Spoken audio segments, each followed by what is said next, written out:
Halo guys, selamat datang di audio horor. Gimana nih kabar kalian? Semoga kalian dalam keadaan sehat dan banyak rezekinya ya.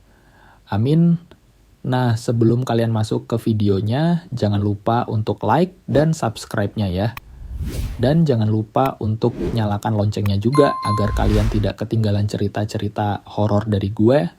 Untuk kalian yang udah subscribe dan like, gue ucapin banyak-banyak makasih. Dan juga nih, jangan lupa siapin headsetnya dan juga lampu kamarnya dimatiin, agar cerita ini tambah seram. Oke, tanpa lama-lama lagi, kita masuk ke dalam ceritanya. Pesugihan sate gagak, gue mau cerita tentang kejadian aneh yang dialami temen gue. Ini cerita beneran, dan sampai sekarang masih bikin gue merinding kalau inget-inget. Jadi gini, gue punya dua temen namanya Aldi sama Bima. Mereka berdua udah lama banget nganggur. Padahal umur udah 25 tahun. Setiap hari kerjaan mereka cuma nongkrong, main game, dan hal-hal nggak produktif lainnya. Di, lu kapan sih cari kerja? Udah berapa lama kita begini terus? Tanya Bima suatu hari saat mereka lagi nongkrong di teras rumah Aldi. Aldi cuma bisa menghela napas panjang. Gue juga bingung Bim. Udah kirim CV kemana-mana tapi nggak ada yang manggil. Keduanya emang udah nyari kerja ke sana kemari, tapi nasib mereka kayaknya lagi nggak berpihak. Tiap kali interview, selalu ada aja alasan perusahaan untuk nolak mereka. Entah kurang pengalaman lah, skill nggak memadai lah, atau alasan lainnya yang bikin frustasi. Suatu hari saat mereka lagi kumpul di warung kopi deket rumah, Bima tiba-tiba dapet ide gila. Di, lu percaya nggak sih sama pesugihan? Tanyanya dengan suara pelan. Aldi kaget dengar pertanyaan itu. Maksud lo? Gue dengar dari sepupu gue, katanya ada orang pinter di daerah pinggiran kota. Katanya bisa bantu orang biar cepet kaya, bisik Bima. Aldi awalnya ragu. Dia tahu banget kalau urusan begituan bisa berakibat fatal. Tapi kondisi mereka yang udah desperate banget bikin dia mikir, mungkin gak ada salahnya dicoba. Gue ikut lo aja deh, jawab Aldi akhirnya. Keesokan harinya, Aldi sama Bima langsung berangkat naik motor ke alamat yang dikasih sepupu Bima. Perjalanan mereka nggak gampang. Mereka harus masuk ke perkampungan terpencil yang bahkan nggak ada di Google Maps. Jalan becek, sempit, dan rimbun pohon-pohon besar bikin suasana udah mencekam dari awal. Setelah nyasar beberapa kali, akhirnya mereka sampai di sebuah rumah kayu kecil yang letaknya agak terpisah dari pemukiman lain. Rumah itu dikelilingi pohon bambu dan terlihat sangat tua. Lo yakin ini tempatnya? Tanya Aldi sambil ngeliat sekeliling dengan was-was. Katanya sih di sini, jawab Bima, sama-sama gugup. Mereka mengetuk pintu dan tak lama kemudian seorang kakek tua dengan jenggot putih panjang membuka pintu. Matanya sayu tapi tajam, seolah bisa ngeliat tembus ke dalam jiwa mereka. Kalian pasti Aldi dan Bima, kata si kakek. Keduanya kaget. Mereka belum ngasih tahu nama sama sekali. Masuk, lanjut si kakek sambil membuka pintu lebih lebar. Di dalam rumah itu ternyata dipenuhi berbagai benda aneh. Ada tengkorak hewan, botol-botol berisi cairan berwarna-warni, dan berbagai jimat yang digantung di langit-langit. Kalian kesini pasti karena ingin cepat kaya, kan? Tanya si kakek sambil duduk bersila di lantai. Bima dan Aldi cuma bisa mengangguk. Ada cara, kata si kakek. Tapi bukan cara yang mudah atau tanpa risiko. Apa itu, kek? Tanya Bima penasaran. Si kakek tersenyum tipis. Pesugihan sate gagak. Si kakek jelasin kalau ritual pesugihan sate gagak ini nggak sembarangan. Ada syarat-syarat yang harus dipenuhi. Kalian harus beli gagak yang berumur tepat 1 tahun. Nggak boleh lebih, nggak boleh kurang, kata si kakek tegas. Terus kalian juga harus nyiapin sesajen. Ada kembang 7 rupa, kemenyan, dupa, minyak wangi, cap putri duyung, kain kafan, dan darah ayam hitam. Aldi sama Bima saling pandang. Mereka nganggur. Dari mana dapat duitnya? Kek, kami nggak punya uang untuk beli semua itu, kata Aldi jujur. Si kakek cuman ketawa kecil. Kalau mau kaya instan, ya harus ada pengorbanan. Cari pinjaman dulu sana. Dengan berat hati, mereka pulang dan mulai cari cara buat dapetin uang. Akhirnya Bima minjem ke omnya dengan alasan buat modal usaha, dan ajaibnya dikasih. Aldi juga minjem ke sepupunya. Setelah dapet uang, mereka mulai berburu gagak. Nggak gampang ternyata nyari gagak yang tepat umurnya 1 tahun. Mereka keliling ke pasar burung, tukang jual hewan, bahkan sampai ke daerah pedesaan lain. Setelah seminggu nyari, akhirnya mereka nemu seorang penangkap burung yang punya gagak berumur tepat 1 tahun. Harganya nggak murah, tapi mereka tetap beli. Sesajen lainnya juga mereka kumpulin, satu persatu. Setelah semua lengkap, mereka balik lagi ke rumah si kakek dukun.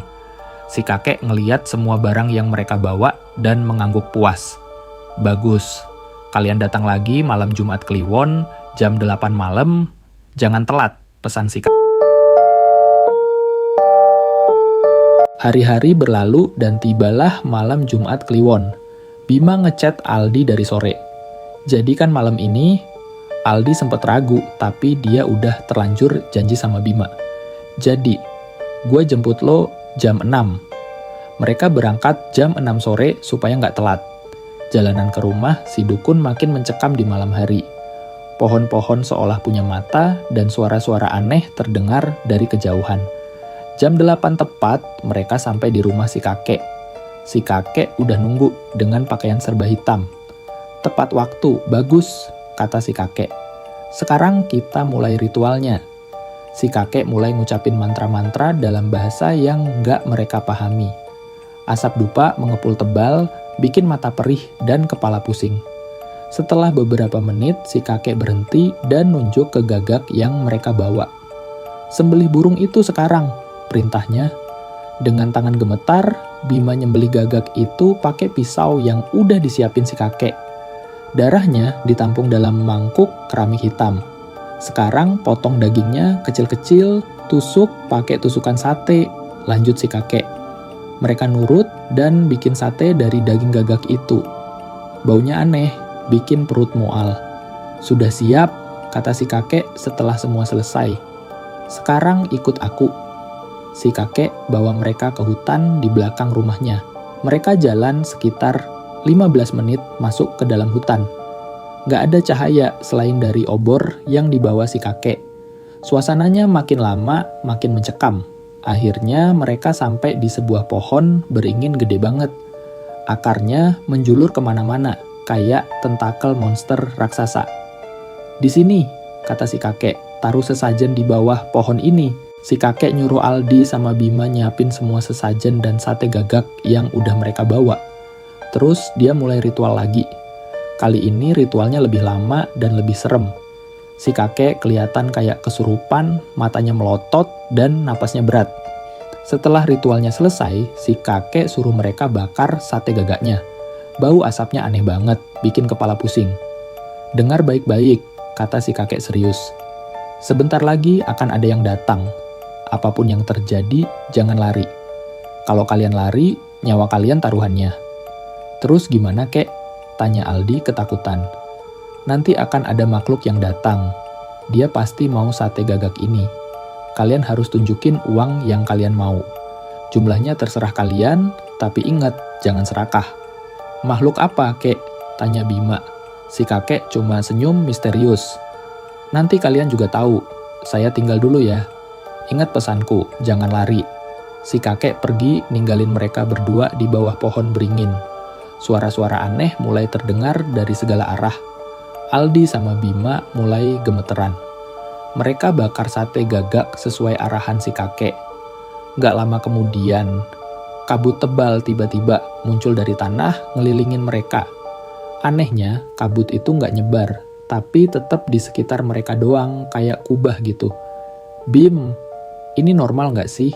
Bisik Aldi panik. Mana gue tahu, jawab Bima sama-sama panik. Tiba-tiba suasana berubah drastis. Hutan yang tadinya berisik sama suara jangkrik dan katak langsung hening total. Sunyi banget sampai denyut jantung mereka kedengeran. Dari balik pohon beringin muncul sosok tinggi besar. Kulitnya hitam legam, matanya merah, dan badannya lebih tinggi dari manusia normal. Sosok itu mendekat ke arah mereka dengan langkah pelan tapi pasti. Aldi hampir lari saking takutnya, tapi Bima narik tangannya. "Ingat kata kakek, jangan lari," bisiknya. Sosok itu yang mereka yakini genderuwo sekarang berdiri tepat di depan mereka. Tingginya hampir 2 meter dan bau busuk menyengat keluar dari tubuhnya.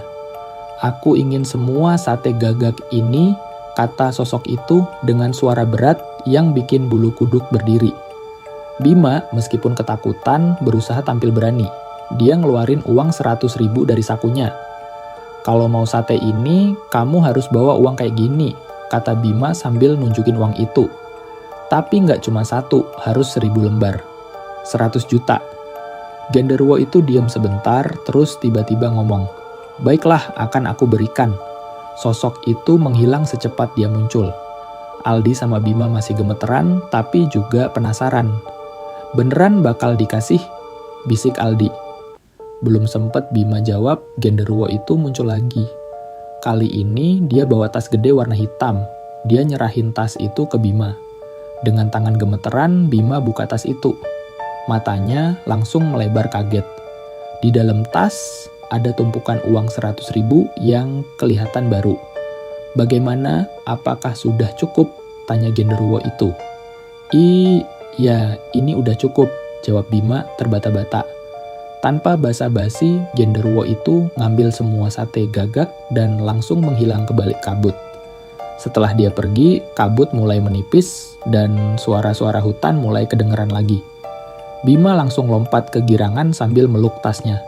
"Gila, Di, kita dapat 100 juta. Aldi cuma bisa bengong. Dia masih syok sama apa yang baru aja terjadi.